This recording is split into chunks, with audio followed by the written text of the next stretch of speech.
ભાવનગર જિલ્લા વૈદ્ય સભા દ્વારા ધન્વંતરી પૂજન કરાયું। ધન્વંતરી ભગવાનની મહાપૂજા અર્ચના અને યજ્ઞ કરાયો। ધન્વંતરી ભગવાનના પ્રાગટ્ય ઉત્સવ દિન નિમિત્તે આજે ધનતેરસના શુભ દિવસે ભાવનગર જિલ્લા વૈદ્ય સભા દ્વારા ધન્વંતરી પૂજનનું આયોજન કરાયું હતું। ધન્વંતરી ભગવાનની મહાપૂજા અર્ચના અને યજ્ઞ સહિતના કાર્યક્રમો યોજાયા હતા।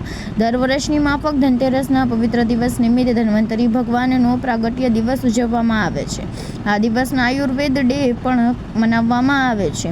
આજ રોજ ભાવનગર શહેરના ધન્વંતરી પાર્ક સહકારી હાટ ખાતે પૂર્વ સાંસદ ભારતીબેને ધન્વંતરી ભગવાનની મહાપૂજા અર્ચના યજ્ઞમાં ઉપસ્થિત રહ્યા હતા અને ધન્વંતરી ભગવાનની પૂજા અર્ચના અને આયુર્વેદિક કેમ્પમાં આયુર્વેદિક ડોક્ટરો ભાઈ બહેનો તથા મહાનુભાવો ઉપસ્થિત રહી પૂજા અર્ચના કરી હતી।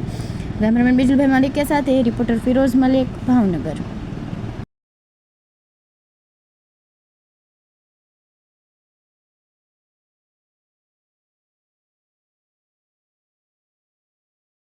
મહેન્દ્ર મહેતા આજે ધન્વંતરી પ્રાગટ્યોત્સવ એટલે કે સમુદ્ર મંથન પછી આપણા શ્રી ધન્વંતરી ભગવાન ઔષધો લઈ અને પ્રગટ થયા હતા।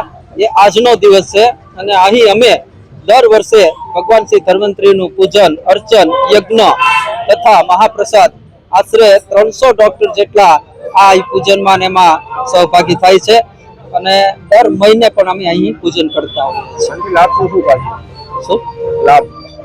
લાભ શું થાય છે? આપણા ભગવાન ધન્વંતરી જે છે દરેકનું આરોગ્ય સાચવે છે। આપણે કોઈ પણ માણસ હોય એના આરોગ્યની જાળવણી ધન્વંતરી ભગવાન કરતા હોય છે અને આયુર્વેદના તો અધિષ્ઠાતા દાતા છે, તો એમનું અમારે પૂજન ખાસ કરવું જ જોઈએ વૈદ્યોએ, એવું અમે માનીએ છીએ। હું ડોક્ટર રાજુભાઈ પાઠક, શ્રદ્ધા ક્લિનિક કાળિયાબીડ, ભાવનગર। આજે અહીંયા ધનતેરસમાં ભગવાન આરોગ્યના દેવતા ભગવાન ધન્વંતરી છે એના પૂજનનો કાર્યક્રમ કરવામાં આવેલ છે અને આજે આ 11 વર્ષથી દર વર્ષે અહીંયા ભગવાન ધન્વંતરીનું પૂજન થાય છે અને સમગ્ર ગુજરાતની અંદર આવી સાર્વજનિક જગ્યા ઉપર ગાર્ડન અને ભગવાન ધન્વંતરીની મૂર્તિ હોય એવો આ એક જ જગ્યા છે કે જ્યાં ભગવાન ધન્વંતરીની મૂર્તિ અને ગાર્ડન હોય છે અને અહીંયા દર મહિને પણ પૂજન થાય છે અને ધનતેરસના દિવસે તેરસના દિવસે અહીંયા ભગવાન ધન્વંતરીનું સૌનું આરોગ્ય સારું રહે એ માટે પૂજન કરવામાં આવે છે। પ્રીતિબેન મજીઠિયા, જિલ્લા પ્રમુખ, જિલ્લા વૈદ્ય સભા। આજે ધન્વંતરી પૂજનનો કાર્યક્રમ છે, ધન્વંતરી પ્રાગટ્યોત્સવનો છે। ધન્વંતરી ભગવાન આરોગ્યના અધિષ્ઠાતા દેવ છે અને એની પૂજા યજ્ઞ અને મહાપ્રસાદ એનું આયોજન કરીએ છીએ અમે લોકો।